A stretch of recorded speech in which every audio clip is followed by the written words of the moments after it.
Hi, welcome back to Cooking with Mrs. Thompson. I'm Karen Thompson, a former food service director dietitian, retired family and consumer science teacher, and cook. I know I always say join me as we travel the globe, sampling the world's cuisine. Today we're staying in the US and I'm going to make a company worthy roast beef. I know when I was young, it was like, oh my gosh, what do I do? How do I cook roast beef? It's not hard at all. This one does require a little pre-planning and a little thought behind it, but the results are oh so worth it. So to get started, we're going to mix up a spice blend. Now, all my spices are big and chunky, so I'm going to put them in it's a coffee grinder, spice grinder to start, and I'm going to mix them up. So I've got 2 tablespoons of peppercorns, and I'm going to coarsely grind these. And I'm going to go ahead and add 2 tablespoons of rosemary. My rosemary is definitely crunchy, but I'm going to go ahead and add that in there. I also have 2 tablespoons of thyme and 3 tablespoons of salt. I have, coarse ground salt. I don't really need to worry about grinding this up because the salt will dissolve in the liquid of the marinade. So I'm just going to grind all this up, put it in a bowl, and continue. Let's get started on the rest of the marinade. I find it easiest to do this in a food processor. I fitted it with the blade attachment.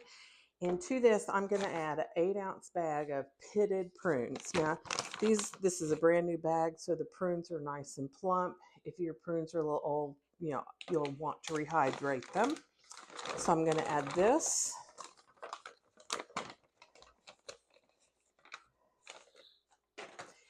I'm going to process it for just a little bit to get it going and add the rest of the ingredients.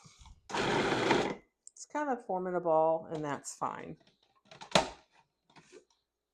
It's going to be so good. To my prunes, I'm going to add a 1/2 cup of ketchup, the spices that we ground. I'm going to turn the food processor back on, let it process for a second or two, and I'm going to add about 2/3 of a cup. I'm going to pull it out and drizzle in 2/3 of a cup of soy sauce.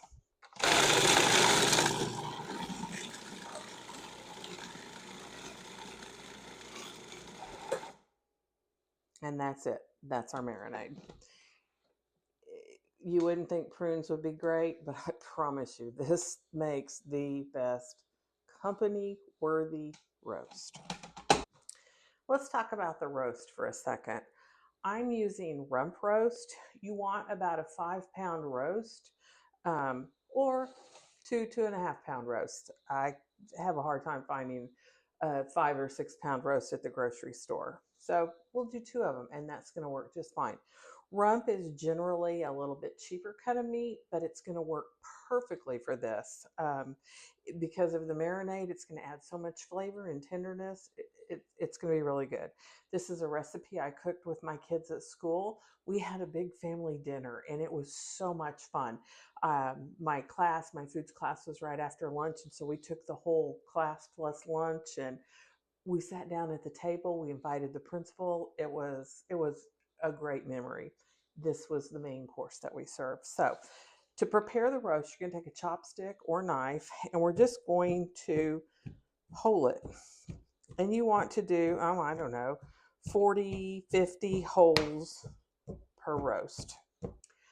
After your meat has been poked, we're going to put it in a large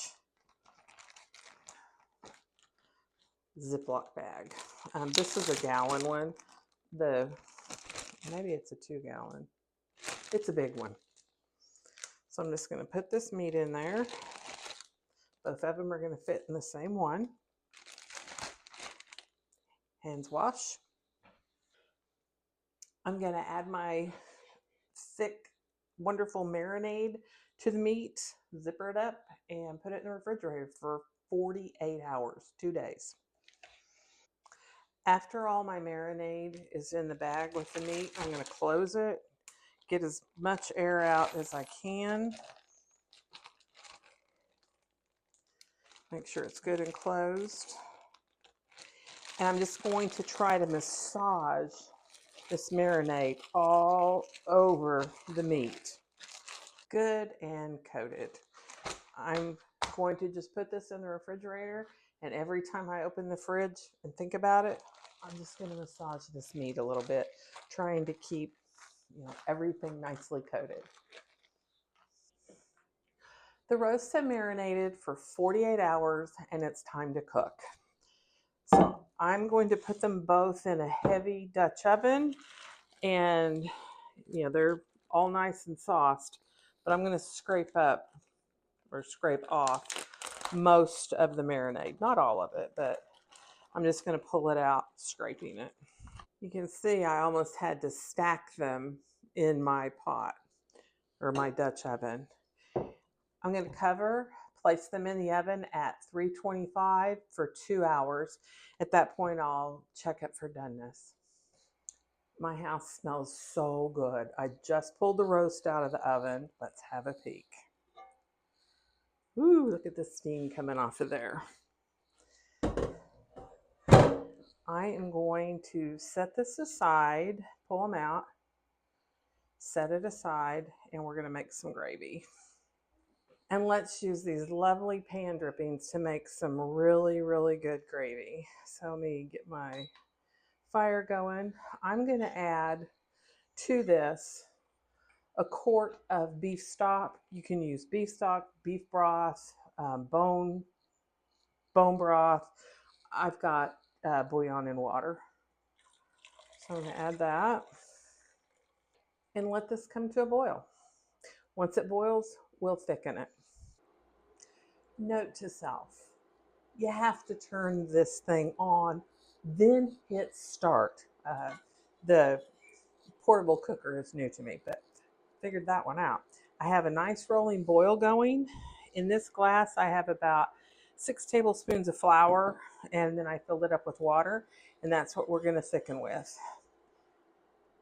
Taste your broth before you thicken it. I needed to add more straight water. Mine was a little bit too salty from all of the marinade that's still in here. So we're just going to pour, stirring constantly.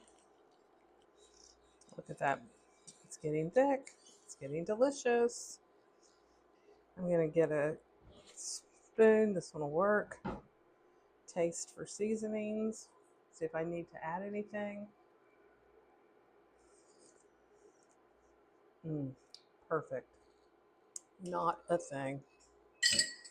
Making gravy is a good way to clean your pot. I know that this side's off camera, but you can scrape all that brown fond off of there, get it in there. Okay, you can see it's starting to come to a boil.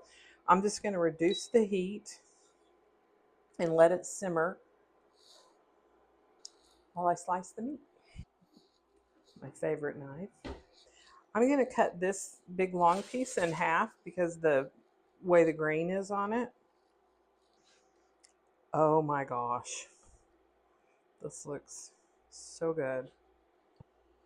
Perfectly cooked roast. Like I said, rump is typically considered a cheaper cut of meat. Can be a little tough, not quite as much flavor, but when you cook it this way, it is company worthy. Let's give this a little taste. Mmm. Mmm. Perfect. I'm going to try some dipped in the gravy. This is crazy good. You guys have got to try this. Your friends are going to be so impressed. You can serve this to guests and they're going to be amazed at how you can cook. Please, please, please like, share, follow. I'm Cooking with Mrs. Thompson, YouTube, Facebook, Instagram, TikTok. You guys have a great day.